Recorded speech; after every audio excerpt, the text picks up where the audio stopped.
We're here with our friend Kevin McCarthy, whose insight into these elections are really quite remarkable. Kevin, welcome. I want to get your feel for things. I go back and forth. Not that you're Notre Damus or even Notre Damus, but you get a sense of this. I mean, I think Kamala Harris or flubs and all. I'm not laughing at this. I fear for my country, our country, if she's president of the United States. Yeah. She's immature. She's not intelligent. She's ideologically driven. She has a reputation for being a very mean and nasty person that they're concealing, brutalizing her staff. She takes responsibility for nothing. Here we are in the middle of a hurricane. She's attacking Trump on the hurricane. Helene, she's attacking DeSantis with this hurricane. Melvin, I mean, what the hell's going on here? It's very concerning because think about it. If she was to win, she'd be the leader of the free world. And somebody running for city council has been questioned more than she has. There's no joy in working for her staff.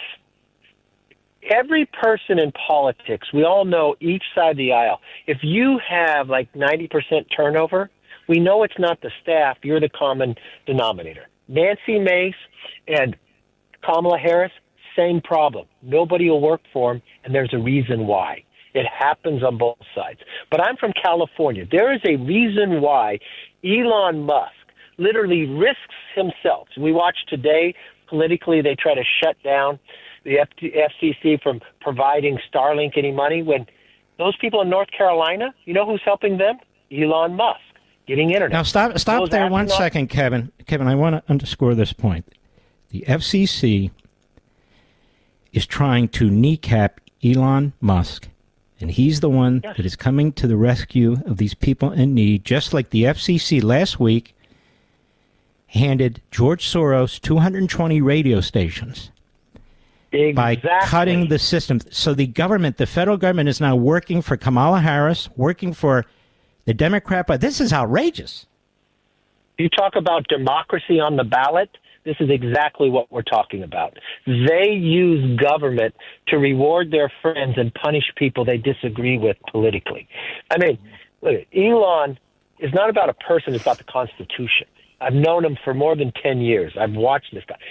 The astronaut stuck in space, government can't go get him. Elon's going to go save him. And he built something on his own that America didn't have. But let's get back to the election. Presidential election, is it close? Yes, it is close. Okay, but let's look at where we are. There's an interesting poll. There's a lot of polls out there. Who will you vote for? But Gallup came out with a poll last week that they have done many times before, okay, during presidential. They don't ask you who you vote for. They ask you which party do you identify with. For the first time, Republicans, more Americans identify with Republicans than Democrats, 48 to 45. If you look at the correlation, the span between the two parties, Democrats have always won. But when the span was bigger, Democrats would win the presidency. In the last election for president, Joe Biden wins, but we have an electoral college. He only won by 48,918 votes. If you look at the poll today in Wisconsin, 4 years ago, Biden was up by 6.2, but he only won the state by 20,000 votes. Pennsylvania is the whole race. If Trump carries the exact same electoral college that he did before, but he picks up Georgia and Pennsylvania, the race is over. I'm telling you right now, I feel momentum on President Trump's side. Going back to Butler was more than a presidential rally. What he did, he kept his promise. Anybody will tell you when you have something so traumatic like that, and the nation did, whereas he was going to be assassinated, he didn't let that city, that's the only thing that was known about. No, he went back for something better for it. He went back to let the nation heal. You look at the crowd there. This is doing something much bigger for the entire nation. Kamala Harris is afraid to go and be interviewed. She's afraid for the teleprompter to break, that it's just 32 days is all she can say. Mm-hmm. This is the scary part. There are no undecided voters, Mark. What this whole election is, who can get out the low propensity voters will win this election. And if are they better at that, or are we better at that? Okay, in the last election with COVID, so they changed election law. They'd send everybody a ballot. In Pennsylvania, if you look at the last 8 years of voter registration, Republicans have been closing the mark, okay? But 4 years ago, everybody was just mailed the ballot because of COVID. 300,000 Democrats more voted in that election that have never voted since. So I'm telling you, Republicans, the motivation is greater on our side. We just have to keep it for the next 28 days. We'll determine our own future. You can't sit back and say, oh, well, I'm too upset, so I'm not going to vote. No. When Kennedy beat Nixon, it was one vote per precinct. Don't be that one person. And we need our voters to vote now, to vote early, where there's early voting, don't we? You've got to vote early. You don't know what's going to happen to the weather. You don't know what's going to happen to polls. Bank your vote now. And doesn't that also allow we citizens to be the Paul Reveres and the Thomas Paines? That is, we banked our vote. Now let's work on getting a few of our friends and family members who we know are going to vote the right way to get out and vote. In other words, we are citizen patriots. We can't rely on the RNC, as good as they may be. We can't rely on PACs. We can't rely on state parties and local parties, even though they better step up. We've got to rely, I tell my audience, it's not what do we do, it's what are you going to do? Exactly. Think about Republicans. We're independents, right? We're not looking for somebody else to solve our problems. We're going to do what we need, and then we're going to go help our neighbor. So do that now. Do your responsibility, then let's go help our neighbor turn their vote in. When people say to me, Kevin, what can we do? What can we do? This is what each of us, the millions and millions who listen to this program, this is what we can do. We're an army of patriots, and if we don't step up now, I am concerned. Let me ask you this.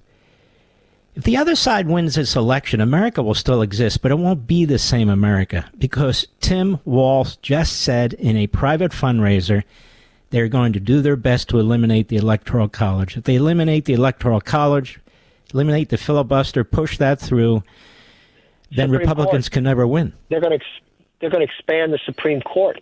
So they're going to they're going to create two new states.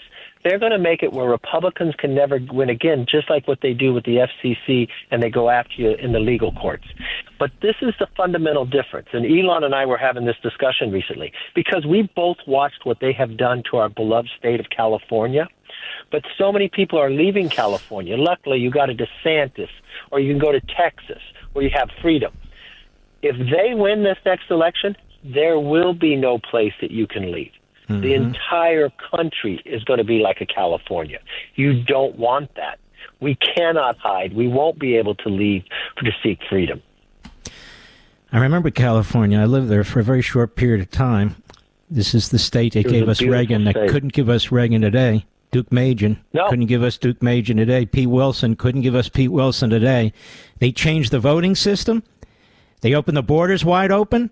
They had a federal judge, Henderson, who destroyed the proposition, which was to tighten up immigration. I mean, I remember it all. And they immediately went for power, and they grabbed it.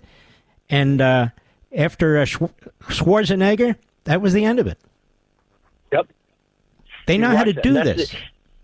This is where she comes from, San Francisco. This is her home base. Remember when she was asked that question, what different decision would you make that Joe Biden made? She couldn't think of one. She has no change. She is perpetuating it, and she's on steroids because she's to the left of Bernie Sanders when she was a senator. And I read an article out loud because people forget from the Daily Mail, but there were scores of papers and publications at the time. How she abused her staff, how she had a 92% turnover, how she dropped the F-bomb, how she mistreated interns. What happened to those stories? Now she's running a joyful campaign, Kevin. What happened to those stories?